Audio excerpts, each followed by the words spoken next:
Vocês estão vendo esses músicos aqui atrás de mim, cantores, né, cantoras. Vocês devem, todo domingo, vocês prestam bem atenção a eles, o que eles fazem, a dedicação deles, o propósito deles estarem aqui cantando e tocando para o Senhor. Eu quero dizer à igreja que a temporada de vagas está aberta para tecladistas, instrumentos de sopro. Quem se candidatar, pode procurar a gente aqui, ou procurar o Paulo, tá? Temos vagas para tecladistas, pianistas, instrumentos de sopro. Se não tiver ninguém que toque esses instrumentos, não tem problema. Começa a aprender, começa a se dedicar, começa a consagrar o teu dom, ou o desejo que você tem de servir ao Senhor, consagre para Ele. Pode ser o instrumento, pode ser a voz, pode ser alguma outra coisa, algum outro tipo de trabalho, alguma outra atividade, ou algum dom que você já tem e você quer usar para servir ao Senhor. Seja evangelizando, seja abençoando as pessoas de uma forma ou de outra. Amém? Então, há vagas abertas aqui. Quem sabe os futuros tecladistas e instrumentistas de sopro são os teus filhos e as tuas filhas. Nós precisamos encaixar essa nova geração e ensiná-los o louvor, os louvores do Senhor, né? Começar a introduzi-los cada vez mais. Glória a Deus.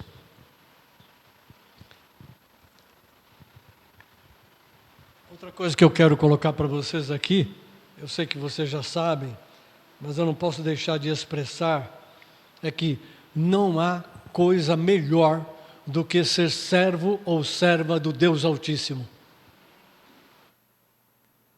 Obrigado por esse amém. Saiu baixinho, mas eu ouvi. Você perdeu uma ótima oportunidade de falar amém. Ou talvez você não acredita no que eu estou falando, não sei. Pode ser que acredite, né? Mas era para falar amém de boca cheia. Mas deixa para outra hora agora, essa vez já passou. Por que eu estou falando isso? Porque isso é verdade. Porque na presença do Senhor, nós nos tornamos conscientes dessa realidade. De que ser servo ou serva do Senhor não existe na face da terra, no universo inteiro, algo maior ou melhor. Você pode falar, pastor, mas existe sim, é ser filho ou filha de Deus. É verdade, ser filho ou filha de Deus é algo imprescindível, uma coisa maravilhosa. Nós já somos, quem está em Cristo Jesus já é, mas ainda não. Por quê? Porque a obra não se completou. Deus está trabalhando em nós, Deus está edificando a nossa vida, Deus está nos desenvolvendo para que cheguemos à maturidade de varão perfeito, como diz a palavra. A obra não está acabada. Então nós ainda não somos plenamente, mas já somos. Isso é tão verdade que Jesus, quando veio a esta terra, ele veio como filho de Deus. Ele era filho de Deus. Mas ele se apresentou em todo tempo e lugar como servo de Jeová. Aquele descrito lá no livro de Isaías, nos capítulos 40, que estão lá. Ele se manifestou como servo de Jeová. Toda a obra que Jesus fez como servo de Jeová, servo do Senhor. Nós devemos imitá-lo. Nós devemos fazer a mesma coisa. Pois bem, vamos lá. Temos algum tempinho aqui. Eu gostaria de compartilhar uma palavra que Deus falou ao meu coração há uns 15 dias ou 20 dias atrás. E Ele trouxe à memória essa palavra. E eu quis entender melhor por quê. Então fui buscar ao Senhor. E eu quero compartilhar isso com você nesta manhã. Mas antes eu gostaria que nós orássemos. E você fechasse o seu olho. E fechasse a sua mente para qualquer distração. Mas enquanto orarmos, feche o seu olho um instante, não se distraia, coloque-se diante do Senhor. Eu sei que você já está. Querido Pai, em nome de Jesus, nós queremos abrir a Tua palavra nesta hora. O Senhor já tem falado aos nossos corações nesta manhã. O Senhor já tem manifestado a Sua graça e o Seu amor sobre nós. Muito obrigado por nos acolher em torno da mesa do Senhor. Muito obrigado, Senhor, por nos acolher como filhos e filhas do Senhor. Muito obrigado, ó Pai, por nos envolver e nos ter na Sua presença como servos e servas do Senhor. Nós Te louvamos pelo Seu amor. Nós pedimos que o Senhor agora fale aos nossos corações. Abre a Tua palavra ao coração de cada irmão, de cada irmã que aqui está e daqueles que nos acompanham pela rede social. Muito obrigado, Senhor, em nome de Jesus. Amém. Glória a Deus. Eu gostaria que você abrisse a sua Bíblia no livro de Deuteronômio, capítulo 33, e deixasse aí aberto, tá? Deuteronômio, capítulo 33. Nós vamos ler alguns versos desse capítulo e vamos falar alguma coisa a respeito. Nesse capítulo, você tem aí Moisés dando a bênção às tribos de Israel, né? Ele está finalizando um processo. Eles estão chegando no final da caminhada de 40 anos no deserto, estão prestes a entrar na terra prometida. Eles já conquistaram uma parte dessa terra prometida, né? com a liderança de Moisés, e que já ia ficar com uma parte das tribos, né, de Israel. E ali ele está finalizando e ele vai dar a bênção às tribos. A cada tribo ele libera uma bênção. Mas junto com a bênção ele tem um cântico, que começa no início do capítulo, né? Depois entra a bênção, e no término da bênção, ele ainda continua na forma de um cântico, de um poema, para falar acerca do povo de Israel. Moisés não entra, Moisés fica ali, depois dali ele vai subir um monte para contemplar a terra, mas ele não vai entrar, ele vai morrer ali mesmo, né? E o governo, a responsabilidade de conduzir aquele povo para dentro da terra, está na mão de Josué. E Deus iria, como Ele mesmo fez, cumprir a sua palavra de colocar aquele povo dentro da terra prometida, eliminando, expulsando e eliminando todos os seus moradores, numa forma de juízo, né? Quando aquele povo saiu do Egito, Deus entrou com um juízo sobre o Egito e sobre Faraó, e fez o que fez, e o povo foi liberado, saiu daquela escravidão. O Faraó não teve outra alternativa senão permitir que o povo saísse, ainda que depois ele se arrependeu, né? Mas Deus executou um juízo sobre os deuses do Egito e sobre o Faraó e o seu povo. E quando eles entraram na terra prometida, Deus executou um juízo sobre aquelas nações que habitavam lá, porque a medida da iniquidade deles já havia sido preenchida. E no tempo de Abraão, isso ainda não tinha acontecido. Por isso, Deus esperou um tempo ainda. E aí o povo de Israel foi para o Egito, ficou ali e tal, né? Passou por aquele tempo junto com José, e depois José faleceu, e eles ainda gozaram de um tempo, até que a situação ali virou, e eles passaram a ser um povo odiado pelo faraó e pelos egípcios. Enquanto isso, a medida da taça, da iniquidade, do pecado daquele povo, estava sendo cheia. E nesse tempo agora, era o tempo certo, né? Já devia ter acontecido antes, mas como o povo foi incrédulo, acabou não entrando na terra, agora era um momento novo. e eles iam entrar realmente na terra. Mas, mesmo depois de acontecer tudo isso, mesmo depois de Moisés, por causa de uma atitude assim irresponsável da parte dele, né? Deus não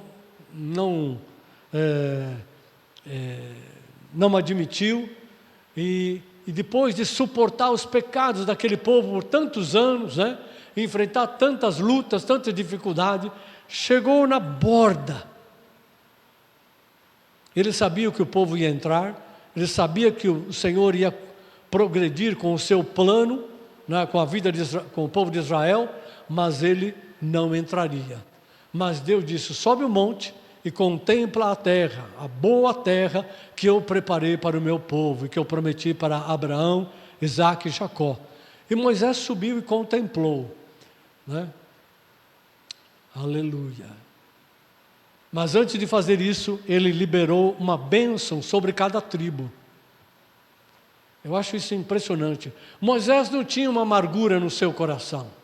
Moisés não estava contrário ao povo de Israel. Moisés não havia abrigado no seu coração uma mágoa por tudo aquilo que o povo fez e por tudo aquilo que o povo provocou sobre ele, né? E que o acabou levando a pecar, e por causa disso ele não ia entrar na terra. Moisés estava livre no seu coração para abençoar as tribos e para liberar uma palavra de bênção para todo o povo. E é isso que esse capítulo 33 relata. E eu quero te mostrar algumas coisas aqui e mostrar a você que esta palavra não é apenas válida para o povo de Israel, mas ela é válida para a igreja. Vamos lá.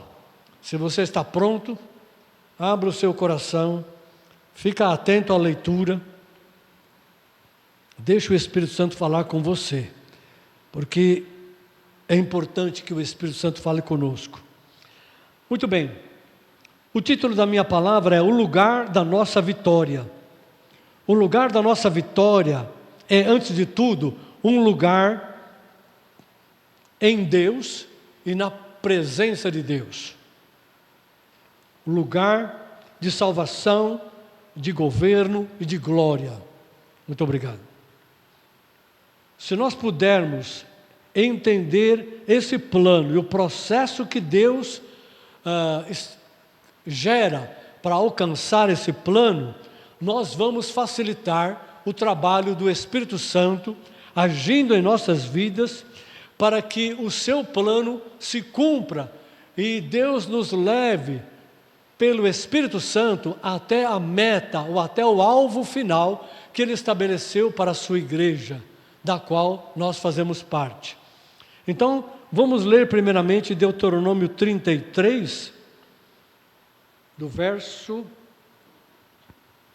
3 a 5. Na verdade, amas os povos, todos os teus santos estão na tua mão. Eles se colocam aos teus pés e aprendem das tuas palavras. Moisés nos prescreveu a lei como herança da congregação de Jacó, e o Senhor se tornou rei ao seu povo amado, quando se congregarem os cabeças do povo com as tribos de Israel. Deixa eu fazer algumas colocações em cima desse texto. A primeira coisa que Moisés está falando aqui, ele está olhando para o povo, está diante do povo, e ele está enxergando uma realidade espiritual. E ele começa a proclamar essa realidade espiritual, como uma profecia, em forma de cântico, em forma de um poema. E ele diz: na verdade, amas os povos, Deus ama os povos, todos. E todos os teus santos, teus santificados, aqueles que estão debaixo da tua aliança, estão na tua mão. O que significa os santos estar na mão de Deus? Significa que Deus tem o controle o domínio sobre esse povo. E também protege e guarda esse povo, porque estão na mão de Deus. E quem está na mão de Deus é guiado pelo Senhor, é guardado pelo Senhor, é ensinado pelo Senhor, está debaixo do governo de Deus, e o inimigo não consegue tocar. Alguém pode dizer amém? Isso é verdade. Não é a minha palavra, é a palavra do Senhor. Eles estão na tua mão. Eles se colocam a teus pés e aprendem das tuas palavras. Esse é um outro lugar. Lembra que eu falei que o título da minha palavra é o lugar da nossa vitória? O primeiro lugar é estar na mão de Deus, estar debaixo do seu domínio, controle, governo, proteção. Segundo lugar é estar aos seus pés. Eles se colocam aos seus pés e aprendem das tuas palavras. Colocar-se aos pés do Senhor significa entregar-se, colocar diante da sua mercê, estar focado nele, estar contemplando ele, dos pés, de baixo para cima. Quem está aos pés está à mercê dele. E a única coisa que vê ao levantar a cabeça é os olhos do seu Senhor. Então é um lugar de contemplação, é um lugar em que o foco da tua vista é o Senhor. Você está aos pés dele. Essa figura também lembra os discípulos dos grandes mestres da filosofia e mesmo da teologia. Os discípulos se colocavam aos pés do mestre e o mestre ficava acima, ou em pé, ou num lugar mais alto, não importa. Mas eles se colocavam no chão, assentados. E ali, assentados, simbolizava uma postura de mansidão, de entrega, de contemplação, de estar à mercê para aprender daquele que tem o conhecimento e é sábio. Moisés está falando isso acerca do povo. Eles, os santos de Deus, se colocam aos teus pés e aprendem das tuas palavras. Esse é o segundo lugar da nossa vitória. O terceiro lugar está quando ele diz, e o Senhor, depois ele diz na sequência, Moisés nos prescreveu a lei como herança, a lei, a palavra do Senhor é a nossa herança, então é algo que nós temos que tomar posse, aprender, acolher, usar, foi dada para nós. E depois ele diz, e o Senhor se tornou rei ao seu povo amado. Este é um outro lugar para o povo de Deus. Que lugar? Súdito do Senhor, súdito do Rei Jesus. Ser súdito é ter um lugar perante Deus, perante o Rei. Que lugar é esse? O lugar de servo. O súdito serve. O súdito está à mercê do rei. O súdito conhece e faz a vontade do seu rei. É o lugar de servo. Servo. Muito bem. Então, deixa eu continuar aqui agora. Agora eu vou ler do versículo 26 ao 29. Vamos pular o trecho da bênção sobre as tribos, E vamos ler a partir do versículo 26. Moisés continua dizendo, não há outro, ó amado, semelhante a Deus, que cavalga sobre os céus para a tua ajuda, e com a sua alteza ou sua majestade sobre as nuvens. O Deus eterno é a tua habitação, e por baixo de ti estende os braços eternos. Ele expulsou o inimigo e disse, expulsou o inimigo de diante de ti e disse, destrói-o. Israel, pois, habitará seguro. A fonte de Jacó habitará a sós. numa terra de cereal e de vinho, e os seus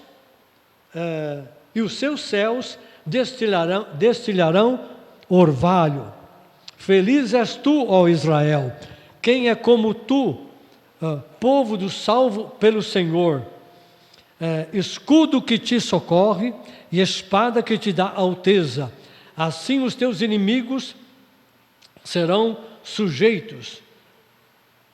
sujeitos e tu pisarás os seus altos.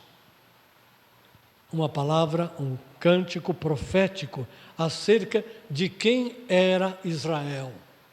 Moisés estava contemplando diante do Senhor. Ele via essa realidade espiritual e ele proclamou isso. Eu estou repetindo.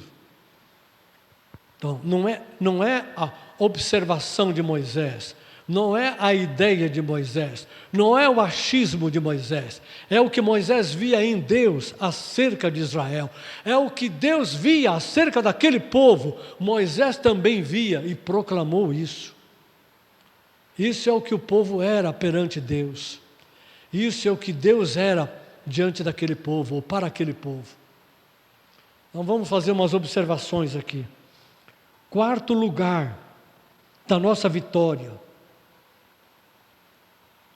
Moisés diz, depois de dizer que não há outro semelhante a Deus, que cavalga sobre os céus e para a tua glória com a sua alteza, outro lugar Deus é um lugar, Deus é para nós aquele que cavalga sobre os céus, ou seja, aquele que luta por nós, não apenas na terra, mas nos céus, não apenas com os inimigos da terra, mas com os inimigos que estão nos céus, ou que estão nos ares, como diz Paulo em Efésios capítulo 2, a respeito do príncipe da potestade dos ares. Deus cavalga a favor de Israel, ele cavalga a favor do seu povo, ele luta. O cavalgar, a ideia de usar o cavalo, é usar um instrumento de batalha, de guerra, de conquista. Por isso a palavra diz que ele cavalga sobre os céus, para a nossa ajuda, e com as suas altezas sobre as nuvens. Então há um lugar de proteção, porque Deus, de segurança, porque Deus cavalga, ou Deus luta pelo seu povo. Esse é o quarto lugar que eu estou te colocando aqui. O outro lugar é onde ele diz que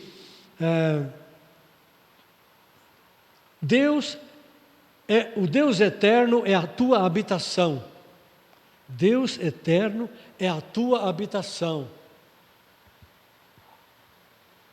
Não é que há um lugar de habitação nos céus. Deus é a habitação do seu povo. O próprio Deus, Ele mesmo é a própria habitação, lugar de habitação. Ele quer que o povo habite com Ele, e Ele quer habitar com o povo. Desde Gênesis até Apocalipse, há uma mensagem que Deus está trabalhando para resolver o problema do pecado que entrou no mundo e bagunçou a sua criação. E dessa forma, fazer com que o seu povo, a sua criação, volte-se para Ele. E esteja nele. E isso é fácil de perceber, porque a palavra de Deus diz que nós estamos em Cristo. Quem está em Cristo? Cristo está em nós. O Pai está em Cristo e Cristo está no Pai. Então, se nós estamos em Cristo, nós estamos no Pai e o Pai está em nós. Esse é o lugar de habitação. É o próprio Deus. Esse é o lugar da nossa vitória, o próprio Deus. Vem mais. E por baixo de ti estende os braços eternos. Os braços de Deus são os braços que trazem salvação. Os braços de Deus são aqueles que estendidos, colhe, protege, guarda, sustenta. Então, há um lugar de sustento, de proteção. em Deus são os seus braços eternos. Aleluia. Esse é o 6º lugar da nossa vitória. Entenda que os braços de Deus é o melhor lugar para a nossa vida. Até nós cantamos um cântico sobre isso, né? Eu não lembro a letra aqui, mas eu sei que nós cantamos um cântico que fala dos braços de Deus, né? É o lugar de proteção, de sustento. Aleluia. Vem mais. Diz assim: Ele expulsou o inimigo diante de ti e disse: destrói-o. Deus nos dá a sua palavra de vitória, para que nós tenhamos vitória sobre os nossos inimigos. Da mesma forma como o povo de Israel foi vencedor sobre os inimigos que habitavam naquela terra. E Deus deu para eles, e eles destruíram aquele povo. Tomou aquele lugar, expulsou aquele povo de lá, né, com a ajuda do Senhor, e eles tomaram posse da terra prometida. Ele está profetizando exatamente o que iria acontecer alguns dias depois, né? A Israel, pois, habitará seguro. Há um lugar para o povo de Deus de segurança, de firmeza, de proteção. É o 7º lugar. Há um lugar para Israel, que habitará seguro. O povo de Deus precisa se sentir seguro. Se nós não encontrarmos uma segurança em Cristo, em Deus, diante dos males, diante das coisas que estão nesse mundo, que campeia nos céus, onde nós vamos encontrar segurança? Me diga. No governo? Das forças de segurança pública? No bunker que você não tem na sua casa, contra bombas ou contra terremoto? Lá que você vai encontrar segurança? Não é. A nossa segurança está em Deus. Se o Senhor não puder nos proteger e nos guardar, ninguém pode. Vamos para frente. Israel, pois, habitará. Não é andar, é habitar, num lugar seguro. A fonte de Jacó habitará a sós. Israel foi para a terra prometida para tomar posse de uma terra sem compartilhar com outros. Aquela terra Deus deu para eles. Eles estariam ali a sós. As outras nações iriam olhar para Israel, mas não teriam parte naquela terra que mana leite e mel. Agora, eu já não estou falando só de terra física, geografia. Estou falando do lugar que Deus criou para Israel, um lugar espiritual, cabeça das nações. A nação que recebeu a revelação de quem é Deus, de quem é o Criador. A nação que recebeu a palavra de Deus para eles viverem um tipo de vida que agrada a Deus, mediante a palavra revelada. Esse lugar, as nações não iam participar disso, a não ser que se convertessem. Há um lugar especial para o povo de Deus. No corpo de Cristo, só participa quem é de Cristo, quem tem o Espírito de Cristo. Quem não tem, fora. A mesa do Senhor só participa quem tem aliança com o Senhor. Quem não tem, não participa, não faz parte. Você pode ler as parábolas do livro de Mateus, você vai perceber isso. Vamos para frente. Então, habitará a sós, habitará seguro, numa terra que é cheia, abundante, cereal e vinho. Cereal e vinho simboliza a abundância de alimento, né? E de bebida, onde os céus destilarão orvalho. Destilarão orvalho. Ou seja, habitar, é isso que eu acabei de falar, não apenas no lugar que tem abundância da terra, mas o lugar que tem a abundância da bênção do céu. O destilar do orvalho fala da bênção que vem do alto. Uma terra sem orvalho, né, é uma terra que seca, se torna seca, porque entre uma chuva e outra, né, das estações chuvosas, a terra precisa do orvalho. Como Israel faz com a lavoura, ele vai gotejando, gotejando, gotejando. E assim, de maneira sistemática, contínua, a terra vai sendo umedecida, quer tenha chuva, quer não tenha.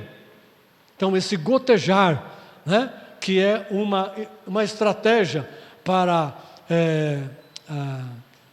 tornar a terra mais fértil, mais apropriada para o plantio, Deus faz com o seu povo. Ele vai gotejando o orvalho do céu, Ele vai gotejando a sua bênção, vai cotejando aquilo que Ele está ensinando, mostrando, revelando. Ele vai sistematicamente, continuamente derramando daquilo que Ele é, daquilo que Ele tem, do seu amor, da sua grandeza. Então, isto é algo que tem o seu aspecto espiritual lá na terra de Israel, né, que ia ter, mas também tem um aspecto espiritual. Israel iria gozar das bênçãos da terra e das bênçãos do céu, das bênçãos naturais e das bênçãos espirituais. Então, Deus está dizendo para o seu povo que com a bênção dele, a abundância de cereal e vinho, ou seja, a abundância de alimento, vai ter pão com fartura, mas também vai ter a bênção dos céus. Os céus, com as suas bênçãos, não serão fechadas. Paulo fala em Efésios capítulo 1, versículo 3, bendito Deus e Pai de nosso Senhor Jesus Cristo, que nos abençoou com toda sorte de bênçãos espirituais nos lugares celestiais em Cristo Jesus. Como chega? Gotejando pelo orvalho. É uma figura, onde vem o melhor dos céus sobre o seu povo. Mas tem mais ainda. Aleluia. Ele diz, me perdi aqui no versículo, vou me achar já. Seguro, o Senhor diz mais: feliz és tu, ó Israel, quem é como tu, povo salvo pelo Senhor, escudo que te socorre. Deus é o escudo do seu povo. Me ajuda aí. A palavra não é minha, não. Deus é o escudo do seu povo. Sabe aquela bandeira de Israel? É uma bandeira branca, uma faixa azul em cima, outra faixa embaixo, e no meio tem uma figura. Quem sabe que figura é aquela? Chamada Estrela de Davi, né? Pois bem, a Estrela de Davi, na verdade, não é uma estrela, tá? Não é uma estrela, é o escudo. Aquele formato lá era um escudo, o escudo de Davi. Porque para Davi, o escudo de Israel é o Senhor. Aqui a palavra fala isso, muito antes de Davi. Quem és tu, ó Israel? Povo salvo pelo Senhor, escudo que te dá socorro. O Salmo 91 fala em escudo e broquel. O escudo é uma construção grande, né, forte, em que o soldado podia ficar completamente com o seu corpo atrás, guarnecido, protegido das lanças, das setas, né, dos dardos, etc. Broquel já é um escudo menor, pequeno, que podia empunhar na mão aqui, né, mais ou menos como talvez aquele escudo dos romanos. Então era menorzinho, então ele protegia aqui também das armas, né, e das setas que vinham, mas era menor e era mais leve, então era mais fácil de carregar, tal. E tinha o maior. Os romanos também tinham, né, um grande, todo mundo ficava atrás ali, e era difícil de acertar com as suas armas. Aqui está dizendo que Deus é o escudo do povo do Senhor, porque Ele é o escudo que socorre o povo. Mais um lugar da nossa vitória. Mas não fica só nisso. Diz mais, espada que te dá triunfo. A alteza aqui é triunfo. Espada que te dá triunfo.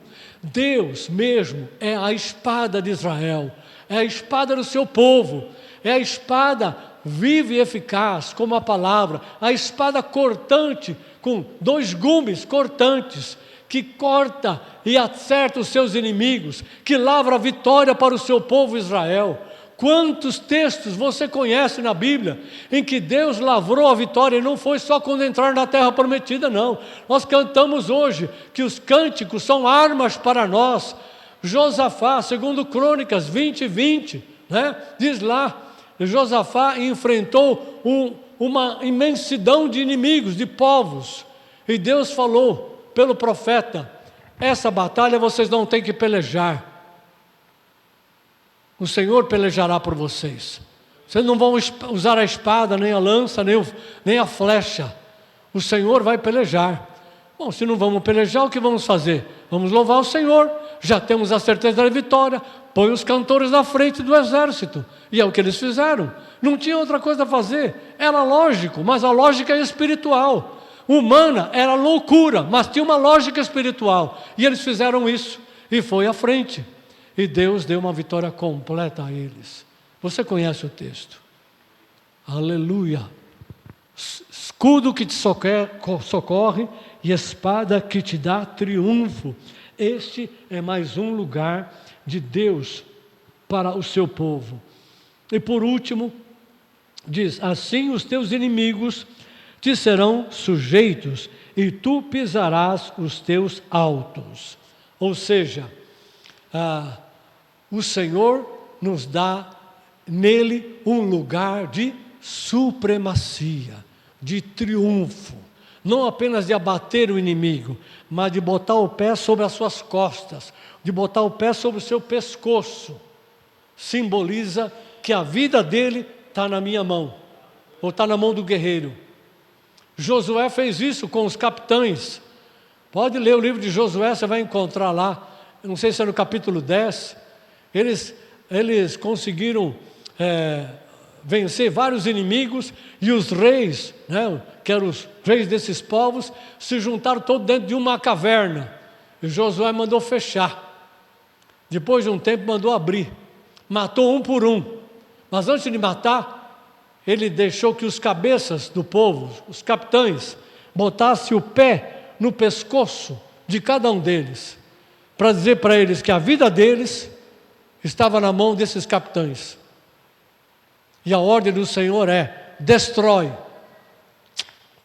Esmagaram como se esmaga uma barata. Estava profetizado. Deus é isso para vocês.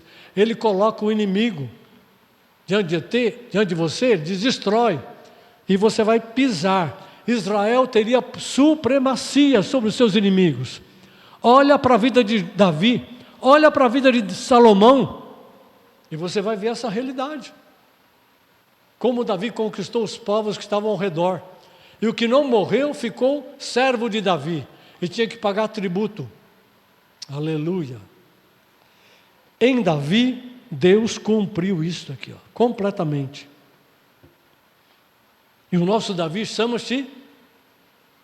Qual é o nome do nosso Davi? Gente, você não sabe o nome do nosso Davi? Fala alto. Vocês não tomaram café hoje, fala a verdade, hein? Tem um café esperando vocês lá. Vou terminar rápido para vocês irem depois. Jesus Cristo nosso Senhor. Ele é o filho de Davi. Aleluia, o grande campeão que venceu todos os inimigos por nós. Já venceu. Alguém pode fazer aleluia? Oh, que bom! Alguém está concordando comigo hoje? Bem, maravilha! Glória a Deus! Para finalizar, queridos, que o relógio não para, ele não depende de energia elétrica, glória a Deus, né? Está funcionando bonitinho. Eu quero fazer aqui um compilado, né? Vou fazer uma conclusão para você. Eu te apresentei aqui 12 13 lugares da nossa vitória. Eu listei 13 lugares da nossa vitória em Deus. Depois em casa você vê isso com mais carinho.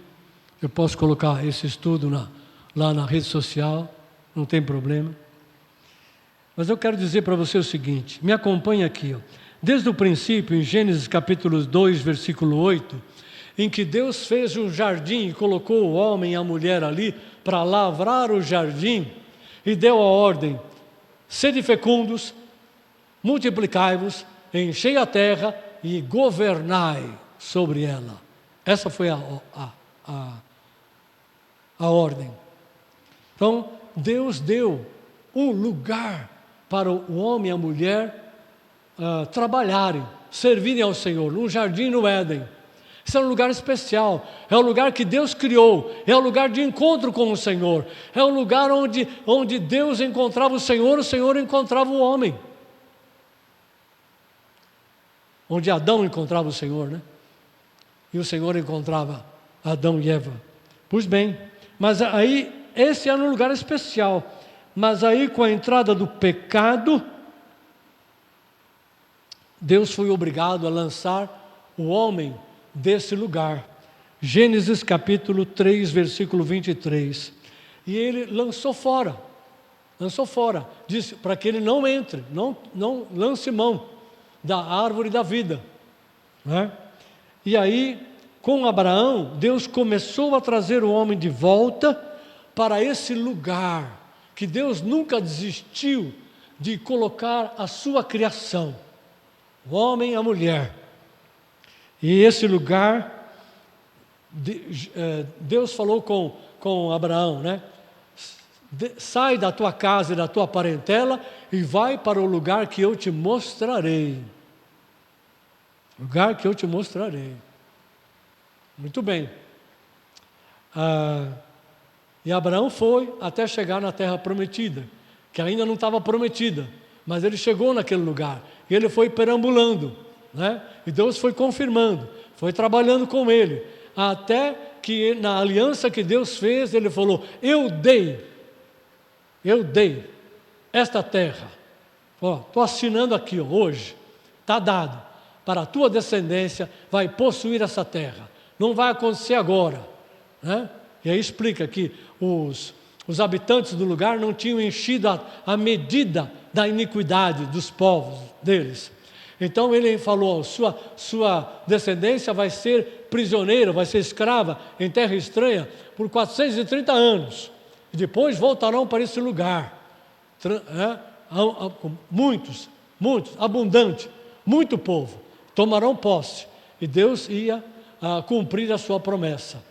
Mas, na verdade, o lugar que Deus chamou a Abraão não foi para aquele lugar da terra prometida. Ele mostrou o lugar, mas ele não tomou posse daquele lugar.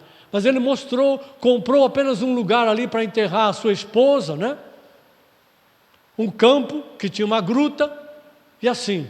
Mas ele estava interessado em mostrar para Abraão um outro lugar. E quando você vai no livro de Hebreus, no capítulo 12, Hebreus, não é capítulo 12 não, Hebreus capítulo 11, 9 e 10, o autor de Hebreus diz que Abraão estava buscando a cidade que tem fundamentos, porque ele havia deixado aquela cidade lá, de onde Deus o tirou, e agora ele buscava uma outra cidade, uma cidade que tem fundamentos, diz o texto. A cidade que tem fundamentos, o próprio autor mostra que é a Nova Jerusalém. A Nova Jerusalém. Em última palavra, a Igreja de Cristo. Aleluia. Abraão estava buscando um lugar em Deus. Aquele lugar que Adão se deixou vender e perdeu. Um lugar espiritual. E é isso que ele creu. Então, depois de Abraão, Deus continua trabalhando com seus descendentes. E aqui em Êxodo capítulo 3, versículo 8, Deus fala com Moisés: eu vi o gemido do povo, ouvi o gemido, desci para livrá-lo e para tirá-lo da escravidão do Egito e fazê-lo subir para uma terra que mana leite e mel. Subir. A terra que mana leite e mel é o lugar que Deus havia prometido e preparado para o povo ser cabeça entre as nações daqui na terra. Mas há um lugar maior. A terra prometida é apenas um espelho, um reflexo. Esse lugar maior é a Nova Jerusalém. Aleluia. Então, para a descendência também foi prometido um lugar. Êxodo 3:8. E vai mais.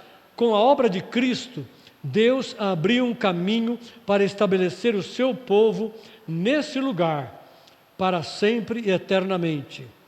Eu não vou ler os textos aqui, mas só citar o fato de que Paulo, capítulo 2 de Efésios, verso 20 a 22, diz que o corpo de Cristo está sendo construído, edificado para a habitação de Deus no Espírito.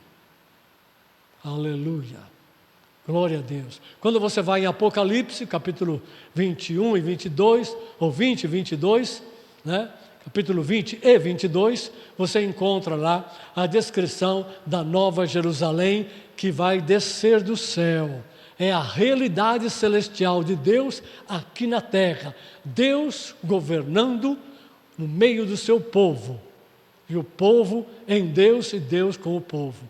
Esse é o propósito de Deus. Então, eu estou te abrindo um pouco esse texto nesta manhã, mostrando que há algumas coisas aqui que não apenas estão destinadas ao povo de Israel, mas estão destinadas ao povo de Deus, Israel e os gentios. E nós estamos nisso. Essas realidades que eu cantei para você aqui, nesses versículos, valem para Israel e valem para a igreja. Por quê? Porque são válidas para o povo de Deus. A minha orientação para você é que você leia, medite, busque em Deus e creia de que todos esses lugares são para você, para a sua família, para a igreja local, para a igreja de Deus na terra. Ainda que muitas vezes você olhe e fale: não aconteceu, não tem. A falha não está em Deus, a falha está em nós, de não crer, de não buscar, de não apropriar disso, dessa graça que está à nossa disposição. Pela falta de fé e de confiança, uma geração nem sequer entrou na terra prometida. Perdeu tudo. Saiu do Egito para algo glorioso e experimentou a amargura, o fel, que é ser incrédulo, que é não confiar em Deus. Hoje nós estamos na mesma situação. Nós estamos num tempo de preparar o caminho da volta do Senhor. Há muitos inimigos, há muita oposição. Então é hora de nos prepararmos, é hora de abastecer a nossa fé, é hora de entender melhor o plano de Deus, é hora de compreender a vontade do Senhor, é hora de se alinhar com Deus no Espírito Santo, é hora de colocar a nossa família diante do Senhor e edificar a nossa família em Deus, na presença de Deus, para que essa realidade espiritual esteja em nós e de nós possa fluir, possa levar a outras pessoas que não têm nada do que nós temos, estão ansiosas por uma vida nova, por uma solução, por um caminho novo, por algo que dê sentido para eles. Mas isso tem que ser primeiro para nós, tem que fazer sentido para as nossas vidas. Amém? Glória a Deus. Vamos ficar em pé, vamos orar nesse sentido. Coloque-se diante do Senhor nesta hora.